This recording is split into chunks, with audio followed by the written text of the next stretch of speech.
रमजान की आहट के साथ ही दुनिया भर के मुस्लिम लोगों में उत्साह और इबादत का माहौल बन गया है। रमजान की तारीख का निर्धारण चांद के दीदार पर निर्भर करता है। इस महीने में मुसलमान रोजा रखते हैं और इबादत करते हैं। आपकी जानकारी के लिए बता दें कि सऊदी अरब में रमजान का चांद दिख गया है, जिसका मतलब है कि सऊदी में ये पाक महीना 18 फरवरी से शुरू हो गया है और आज वहाँ पहला रोजा है। इसी कड़ी में आइए जानते हैं कि भारत में रमजान की शुरुआत कब हो रही है। बहुत से लोगों में अभी भी कंफ्यूजन बना हुआ है। उनको पता नहीं लग पा रहा है कि रमजान 19 फरवरी से शुरू हो रहा है या फिर 20 फरवरी से। रमजान के महीने की शुरुआत शाबान महीने की 29वीं रात को चांद दिखाई देने के बाद होती है। इसके अलावा अगर किसी कारण से इस दिन चांद नहीं दिखता तो शाबान महीने के 30वें दिन चांद देखा जाता है और अगले दिन से रमजान की शुरुआत हो जाती है। ऐसे में सऊदी अरब में शाबान महीने की 29वीं रात 17 फरवरी को मनाई गई है। सऊदी अरब के एक दिन बाद भारत में रमजान की शुरुआत होती है। इस वजह से 19 फरवरी से भारत में भी माह रमजान का आगाज हो जाएगा। इस्लामी हिजरी कैलेंडर में कुल 12 महीने होते हैं। इन 12 महीनों के नाम मुहर्रम, सफर, रबीउल अव्वल, रबीउल आखिर, जमादिउल अव्वल,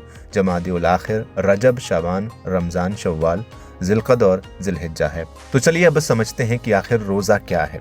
रोजा सिर्फ खाना पीना छोड़ने का नाम नहीं है। रोजा एक ऐसी इबादत है जिसमें इंसान सुबह से शाम तक खाना छोड़ता है, पानी छोड़ता है, गलत काम छोड़ता है, बुरी बातों से बचता है और खुद को कंट्रोल करना सीखता है।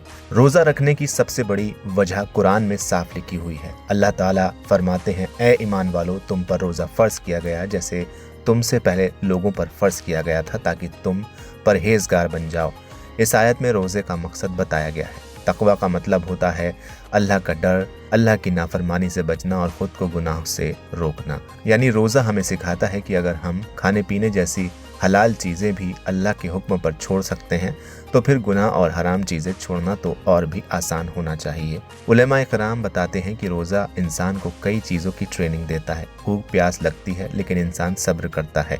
गुस्सा, बुरी आदतें और गलत इच्छाओं पर कंट्रोल होता है। रोज़ा रखने वाला समझता है कि गरीब रोज़ रोज़ भूखे कैसे सह सकते हैं। जब इंसान अपनी कमज़ोरी महसूस करता है तो दिल अल्लाह की तरफ झुकता है। अल्लाह ताला कुरान में फरमाते हैं, रमज़ान वो महीना है जिसमें कुरान नाजिल किया गया जो लोगों के लिए हिदायत है। यानी रमज़ान सिर्फ रोज़े का महीना नहीं बल्कि कुरान से जुड़ने का महीना है। इसलिए उलेमा कहते हैं रमज़ान में कुरान की तिलावत, समझ और अमल सबसे ज़्यादा करना चाहिए। रसूलुल्लाह ने फरमाया, जब रमज़ान आता है तो जन्नत के दरवाजे खोल दिए जाते हैं, जहन्नम के दरवाजे बंद कर दिए जाते हैं और शैतान जकड़ दिए जाते हैं। इसका मतलब यह है कि रमज़ान में नेकी करना आसान हो जाता है, गुनाहों से बचना आसान हो जाता है और अल्लाह की रहमत ज़्यादा बरसती है। उलेमा बताते हैं कि रमज़ान में ख़ास तौर पर इफ्तार के वक्त, तहज्जुद में और सहर के समय दुआ बहुत जल्दी कबूल होती है।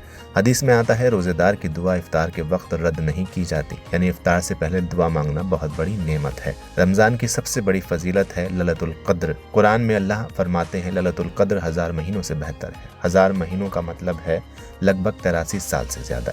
यानी अगर किसी ने उस रात इबादत कर ली तो उसे 83 साल की इबादत का सवाब मिल सकता है। फिलहाल इस वीडियो में इतना ही। आप क्या कहेंगे कमेंट सेक्शन में हमें लिखकर ज़रूर बताएं। वीडियो को लाइक करें, शेयर करें और चैनल को सब्सक्राइब करना बिल्कुल ना भूलें।